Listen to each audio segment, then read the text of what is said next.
ಈಗ recent ಡೇಸ್ನಲ್ಲಿ social ಮೀಡಿಯಾದಲ್ಲಿ ನೀವು ಈ ಥರ ಆ್ಯಡ್ಸ್ನ ಕೇಳಿರ್ತೀರ. ಉದ್ದವಾದ ಕೂದಲು ಬಿಟ್ಟುಕೊಂಡು ಒಂದು ಹೇರ್ ಆಯಿಲ್ ಬಾಟಲ್ನ ತೋರಿಸ್ತಾ ನೀವು ಈ ಹೇರ್ ಆಯಿಲ್ನ ಬಳಸಿದರೆ ನೀವು ಈ ಥರ ಲಾಂಗ್ ಹೇರ್ನ ಬೆಳೆಸೋದಂತೆಲ್ಲ ಹೇಳ್ತಾ ಇರ್ತಾರೆ. ಬಟ್ ಇದರಲ್ಲಿ ಹೆಚ್ಚಾಗಿ ಫೇಕ್ ಆಯಿಲ್ನ ಮಾರೋರು ಕೂಡ ಇದ್ದಾರೆ. ಆದಿವಾಸಿ ಹೇರ್ ಆಯಿಲ್ ತಯಾರು ಮಾಡೋ ನಿಜವಾದ ಬುಡಕಟ್ಟು ಜನಾಂಗ ಬೇರೆ ಆ್ಯಂಡ್ ಇವ್ರ ಥರನೇ ಫೇಕಾಗಿ ತಯಾರು ಮಾಡೋರು ಬೇರೆ. ಆದಿವಾಸಿ ಹೇರ್ ಆಯಿಲ್ನ ತಯಾರು ಮಾಡೋ ನಿಜವಾದ ಬುಡಕಟ್ಟು ಜನಾಂಗದ ಹೆಸರು ಅಕ್ಕಿ ಪಿಕ್ಕಿ. ನಮ್ಮ ಭಾರತ ದೇಶದಲ್ಲಿ ಬರ್ತಾ ಬರ್ತಾ ಕಣ್ಮರೆ ಆಗುತ್ತಿರುವ ಬುಡಕಟ್ಟು ಜನಾಂಗದಲ್ಲಿ ಇದು ಕೂಡ ಒಂದು. ಈ ಅಕ್ಕಿ ಪಿಕ್ಕಿ ಬುಡಕಟ್ಟು ಜನಾಂಗದವರು ಗೋರ್ಮೆಂಟ್ನ ನಂಬಿಕೊಂಡು ಕಾಡಿನಿಂದ ಹೊರಗಡೆ ಬಂದರು. ಬಟ್ ಇವರು ಹೊರಗಡೆ ಇರೋ ಪ್ರಪಂಚದ ಜೊತೆ ಕಾಂಪಿಟೇಷನ್ ಕೊಡೋಕ್ಕಾಗದೆ ಬಹಳ ಕಷ್ಟಗಳನ್ನು ನೋಡಿದರು.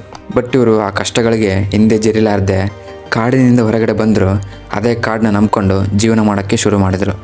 ಆ್ಯಂಡ್ ಆಲ್ಸೋ ರೀಸೆಂಟಾಗಿ ಈ ಬುಡಕಟ್ಟು ಜನಾಂಗದವರು ಗ್ಲೋಬಲ್ ನ್ಯೂಸ್ನಲ್ಲಿ ಪಾಪ್ಯುಲರ್ ಆದರು. ಇದರಿಂದ ನಮ್ಮ ದೇಶದ ಪ್ರಧಾನಮಂತ್ರಿಯಾದ ನರೇಂದ್ರ ಮೋದಿಯವರು ಇವರನ್ನು ಭೇಟಿಯಾದರು. ಯಾಕೆ ನರೇಂದ್ರ ಮೋದಿಯವರು ಈ ಬುಡಕಟ್ಟು ಜನಾಂಗದವರನ್ನು ಭೇಟಿಯಾದರು ಆ್ಯಂಡ್ ಯಾಕೆ ಈ ಬುಡಕಟ್ಟು ಜನಾಂಗದವರು ಗ್ಲೋಬಲ್ ನ್ಯೂಸ್ನಲ್ಲಿ ಪಾಪ್ಯುಲರ್ ಆದರು ಆ್ಯಂಡ್ ಇಷ್ಟಕ್ಕೂ ಇವರು ಯಾರು ಆ್ಯಂಡ್ ಇವರು ಎಲ್ಲಿಂದ ಬಂದರು ಅನ್ನೋದು ಈ ವಿಡಿಯೋದಲ್ಲಿ ಡಿಟೇಲಾಗಿ ಎಕ್ಸ್ಪ್ಲೇನ್ ಮಾಡ್ತಾ ಹೋಗ್ತೀವಿ. ಸೊ ಈ ವಿಡಿಯೋನ ಎಲ್ಲೂ ಸ್ಕಿಪ್ ಮಾಡದೆ ಕೊನೆವರೆಗೂ ನೋಡ್ತಾ ಹೋಗಿ.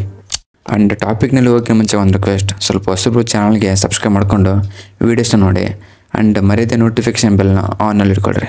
ಇದರಿಂದ ನಮಗೆ ಇದೇ ಥರ ಇನ್ಫಾರ್ಮೇಟಿವ್ ಕಂಟೆಂಟ್ನ ಕೊಡೋಕ್ಕೆ ಯೂಸ್ಫುಲ್ ಆಗಿರುತ್ತೆ. ಒಂದು ವೇಳೆ ಆಲ್ರೆಡಿ ಸಬ್ಸ್ಕ್ರೈಬ್ ಮಾಡ್ಕೊಂಡಿದ್ರೆ thank you so much. And ಇನ್ನು ಲೇಟ್ ಮಾಡದೆ ಟಾಪಿಕ್ನಲ್ಲಿ ಹೋಗೋಣ. ಅಕ್ಕಿ ಪಿಕ್ಕಿ ನಮ್ಮ ಕರ್ನಾಟಕಕ್ಕೆ ಸಂಬಂಧಪಟ್ಟ ಒಂದು ಟ್ರೈಬಲ್ ಕಮ್ಯುನಿಟಿ. ಅಕ್ಕಿ ಪಿಕ್ಕಿ ಅಂದರೆ ಪಕ್ಷಿಗಳನ್ನು ಹಿಡಿಯೋರು. ಟ್ರೆಡಿಷ್ನಲಿ ಇವರು ಬರ್ಡ್ ಕ್ಯಾಚರ್ಸ್. ಇವರು ಮಾಡೋ ಕೆಲಸನೇ ಇವರಿಗೆ ಹೆಸರು ಥರ ಬದಲಾಯಿತು. ಈ ಅಕ್ಕಿ ಪಿಕ್ಕಿ ಅವರು ಗುಜರಾತ್ ಮತ್ತು ರಾಜಸ್ಥಾನ್ ಸ್ಟೇಟ್ಗೆ ಸಂಬಂಧಪಟ್ಟಿದ್ದವರು. ಇವರಲ್ಲಿಂದ ಆಂಧ್ರ ಪ್ರದೇಶ್ ಮೇಲೆ ಸೌತ್ ಇಂಡಿಯಾಗೆ ಬಂದು ನಮ್ಮ ಕರ್ನಾಟಕದಲ್ಲಿ ಸೆಟ್ಲ್ ಆದರು.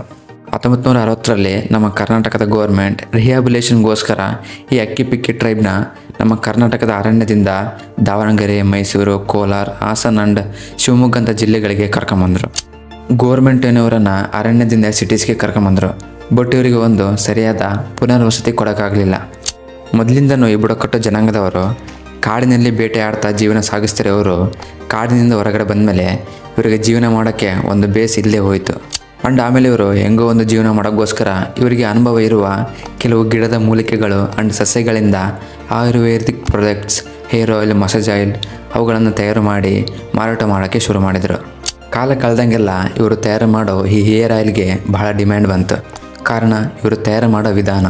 ಇವರು ಅರಣ್ಯದಲ್ಲಿ ಸಿಗೋ 108 ಅರಣ್ಯ ಪದಾರ್ಥಗಳಿಂದ ಈ ಹೇರ್ ಆಯಿಲ್ನ ತಯಾರು ಮಾಡ್ತಾರೆ.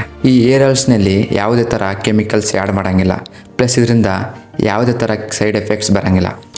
ಜಸ್ಟ್ ಇವರು ಅರಣ್ಯದಲ್ಲಿ ಸಿಗೋ ಗಿಡ ಮೂಲಿಕೆಗಳನ್ನು ತಗೊಂಡು ಬಂದು ಅವುಗಳನ್ನು ಕೊಕೊನಟ್ ಆಯಿಲ್ ಮತ್ತು ಕ್ಯಾಸ್ಟರ್ ಆಯಿಲಲ್ಲಿ ಕುದಿಸಿ ಆಮೇಲೆ ಅದರಿಂದ ಬಂದ ಆಯಿಲ್ನ ಬಾಟಲ್ನಲ್ಲಿ ಸ್ಟೋರ್ ಮಾಡ್ತಾರೆ. ಆ್ಯಂಡ್ ಆಲ್ಸೋ ಇವರು ತಯಾರು ಮಾಡಿದ ಈ ಆಯಿಲ್ನ ಬೇರೆ ದೇಶಗಳಿಗೂ ತಗೊಂಡೋಗಿ ಮಾರಾಟ ಮಾಡೋಕ್ಕೂ ಶುರು ಮಾಡಿದರು. ಸ್ಟಾರ್ಟಿಂಗ್ನಲ್ಲಿ ಇವರು ಗಲ್ಫ್ ದೇಶಗಳಿಗೆ ಹೋಗಿದ್ದರು. ಆ್ಯಂಡ್ ಆಮೇಲೆ ಇವರು ಆಫ್ರಿಕಂಥ ದೇಶಗಳಿಗೂ ಹೋಗೋಕ್ಕೆ ಸ್ಟಾರ್ಟ್ ಮಾಡಿದರು. ಆಫ್ರಿಕಾದಲ್ಲಿ ಹೆಚ್ಚಾಗಿ ಪೂರ್ ಕಂಟ್ರೀಸ್ ಇರೋದ್ರಿಂದ ಅಲ್ಲಿರೋ ಜನರಿಗೆ ಹೆಚ್ಚು ದುಡ್ಡು ಖರ್ಚು ಮಾಡಿ ಕಾಸ್ಟ್ಲಿ ಪ್ರಾಡಕ್ಟ್ಸ್ನ ತಗೊಳೋದು ಇಂಪಾಸಿಬಲ್. ಸೊ ಅಂಥ ದೇಶಗಳಲ್ಲಿ ಈ ಅಕ್ಕಿ ಪಿಕ್ಕಿ ತಯಾರು ಮಾಡಿರುವ ಆಯುರ್ವೇದಿಕ್ ಪ್ರಾಡಕ್ಟ್ಸ್ ಕಡಿಮೆ ದುಡ್ಡಿನಲ್ಲಿ ಸಿಗೋದ್ರಿಂದ ಅಲ್ಲಿ ಈ ಪ್ರಾಡಕ್ಟ್ಸ್ಗೆ ಬಹಳ ಡಿಮ್ಯಾಂಡ್ ಬೆಳೀತು.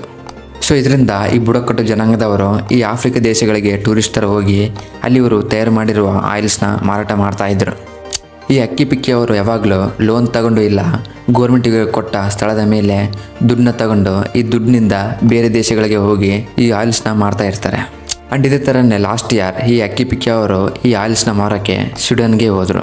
ಆದರೆ ಇಲ್ಲಿ ಸ್ವೀಡನ್ ಮಿಲಿಟರಿ ಲೀಡರ್ ಆದ ಅಬ್ದುಲ್ ಫತಾ ಅಲ್-ಬುರಾ ಆ್ಯಂಡ್ ಈತನ ಡೆಪ್ಯೂಟಿ ಪ್ಯಾರಾಮಿಲಿಟರಿಯನ್ ಕಮಾಂಡರ್ ಮಹಮ್ಮದ್ ಹಮ್ದನ್ ಆಗಲೂ ಇವರೊಬ್ಬರ ಮಧ್ಯ ಪವರ್ ಸ್ಟ್ರಗಲ್ ಬರೋದ್ರಿಂದ ಸ್ವೀಡನ್ನಲ್ಲಿ ಅಂತರ್ಯುದ್ಧ ಸ್ಟಾರ್ಟ್ ಆಯಿತು.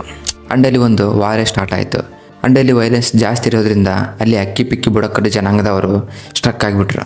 ಈ ನ್ಯೂಸ್ ನಮ್ಮ ದೇಶದ ಪ್ರಧಾನಮಂತ್ರಿಯಾದ ನರೇಂದ್ರ ಮೋದಿಯವರಿಗೆ ಬಂದು ಸೇರಿತು. ಆಗ ಇಂಡಿಯನ್ ಗೌರ್ಮೆಂಟ್ ಸ್ವೀಡನ್ನಲ್ಲಿ ಸ್ಟ್ರಕ್ ಆದ ಅಕ್ಕಿ ಪಿಕ್ಕಿ ಅವರ ಜೊತೆ ಇನ್ನೂ ಕೆಲವರು ಇಂಡಿಯನ್ಸ್ನ ಸ್ವೀಡನ್ನಿಂದ ಆಪರೇಷನ್ ಕಾವೇರಿ ಹೆಸರಿನಿಂದ ಕಾಪಾಡಿ ಇಂಡಿಯಾಗೆ ಕರ್ಕೊಂಬಂದರು. ಸ್ವೀಡನ್ನಿಂದ ಬಂದ ಅಕ್ಕಿ ಪಿಕ್ಕಿ ಅವರನ್ನು PM ಮೋದಿಯವರು ಡೈರೆಕ್ಟಾಗಿ ಇವರನ್ನು ಭೇಟಿ ಆಗೋದ್ರಿಂದ ಆ್ಯಂಡ್ ಇವರನ್ನು ಕಾಪಾಡೋದ್ರಿಂದ ಮೋದಿಯವರಿಗೆ ಈ ಅಕ್ಕಿ ಪಿಕ್ಕಿ ಅವರು ಧನ್ಯವಾದ ಹೇಳೋದ್ರಿಂದ ಆ್ಯಂಡ್ ಇವೆಲ್ಲ ಅಕ್ಕಿ ಪಿಕ್ಕಿ ಅವರನ್ನು ಫೇಮಸ್ ಆಗೋ ರೀತಿ ಮಾಡಿತ್ತು. ಆ್ಯಂಡ್ ಇವರು ಫೇಮಸ್ ಆಗೋದ್ರಿಂದ ಇವರ ಪ್ರಾಡಕ್ಟ್ಸ್ ಕೂಡ ಫೇಮಸ್ ಆದವು. ಆ್ಯಂಡ್ ಇವರು ಈ ರೀತಿ ಪಾಪ್ಯುಲರ್ ಆಗೋದ್ರಿಂದ ಇಲ್ಲೇ ಇವರಿಗೊಂದು ಪ್ರಾಬ್ಲಮ್ ಬಂತು. ಏನಂದರೆ ಇವರು ಕಷ್ಟಪಟ್ಟು ತಯಾರು ಮಾಡೋ ಈ ಆಯಿಲ್ಸ್ನ ಈಗ ಮಾರ್ಕೆಟ್ನಲ್ಲಿ ಬಹಳ ಮಂದಿ ಫೇಕ್ ಆಯಿಲ್ಸ್ನ ತಯಾರು ಮಾಡಿ ಮಾರಾಟ ಮಾಡ್ತಾ ಇದ್ದಾರೆ. ಈ ಅಕ್ಕಿ ಪಿಕ್ಕಿ ಅವರು ತಯಾರು ಮಾಡಿರುವ ಈ ಆಯಿಲ್ಸ್ ಮೇಲೆ ಇವರಿಗೆ ಯಾವುದೇ ಥರ ಪೇಟೆಂಟ್ ರೈಟ್ಸ್ ಇಲ್ಲ. ಆ್ಯಂಡ್ ಇವರು ದೊಡ್ಡ ದೊಡ್ಡ ಆ್ಯಡ್ಸ್ ಕೂಡ ಮಾಡೋಂಗಿಲ್ಲ. ಆ್ಯಂಡ್ ಇವರು ಜಸ್ಟ್ ಎಕ್ಸಿಬಿಷನ್ ಇಟ್ಟು ಇವರು ಪ್ರಾಡಕ್ಟ್ಸ್ನ ಮಾರಾಟ ಮಾಡ್ತಾ ಇರ್ತಾರೆ. ಆದರೆ ಕೆಲವು ಜನ ಇವರ ನೇಮ್ನ ಯೂಸ್ ಮಾಡ್ಕೊಂಡು ಫೇಕ್ ಪ್ರಾಡಕ್ಟ್ಸ್ನ ತಯಾರು ಮಾಡಿ ಮಾರ್ಕೆಟ್ನಲ್ಲಿ ತರ್ತಾ ಇದ್ದಾರೆ. ಇದರಿಂದ ಅಕ್ಕಿ ಪಿಕ್ಕಿ ಅವರಿಗೆ ಆಗೋ ನಷ್ಟದ ಜೊತೆಗೆ ಫೇಕ್ ಆಯಿಲ್ಸ್ನ ಬಳಸೋದ್ರಿಂದ ಬಂದ ಸೈಡ್ ಎಫೆಕ್ಟ್ಸ್ ಜೊತೆಗೆ ಅಕ್ಕಿ ಪಿಕ್ಕಿ ಅವರಿಗೆ ಇರುವ ಇಮೇಜ್ ಕೂಡ ಹೋಗುತ್ತೆ. ನೀವು ಅಮೆಝಾನ್ ಫ್ಲಿಪ್ಕಾರ್ಟ್ನಲ್ಲಿ ಈ ಏರ್ ಆಯಿಲ್ಸ್ನ ಓಪನ್ ಮಾಡಿದರೆ ಅದರಲ್ಲಿ ಬಹಳಷ್ಟರ ಮಟ್ಟಿಗೆ ಫೇಕ್ ಇರೋ ಚಾನ್ಸಸ್ ಇರುತ್ತೆ. ನಿಮಗೆ ಒರಿಜಿನಲ್ ಪ್ರಾಡಕ್ಟ್ಸ್ ಬೇಕು ಅಂತಂದರೆ ಅವ್ರದ್ದು ಅಫಿಷಿಯಲ್ ವೆಬ್ಸೈಟ್ ಇದೆ, ಅಲ್ಲಿಗೆ ಹೋಗಿ ನೀವು ಬೈ ಮಾಡ್ಬೋದು. ಆ್ಯಂಡ್ ಕೊನೆಯದಾಗಿ ಈ ವಿಡಿಯೋನ ಇಲ್ಲಿವರೆಗೂ ನೋಡೋದಕ್ಕೆ thank you so much. And video ಇಷ್ಟ ಆಗಿದ್ದರೆ ವಿಡಿಯೋಗೆ ಒಂದು ಲೈಕ್ ಮಾಡಿ. ಆ್ಯಂಡ್ ಇದೇ ಥರ ಇಂಟ್ರೆಸ್ಟಿಂಗ್ ವಿಡಿಯೋಸ್ಗೋಸ್ಕರ ನಮ್ಮ ಚಾನಲ್ಗೆ ಸಬ್ಸ್ಕ್ರೈಬ್ ಮಾಡ್ಕೊಳ್ಳಿ. ಆ್ಯಂಡ್ ಇದೇ ಥರ ಇನ್ನೊಂದು ಇಂಟ್ರೆಸ್ಟಿಂಗ್ ವಿಡಿಯೋ ಜೊತೆ ಮತ್ತೆ ಸಿಗೋಣ. ಬಾಯ್.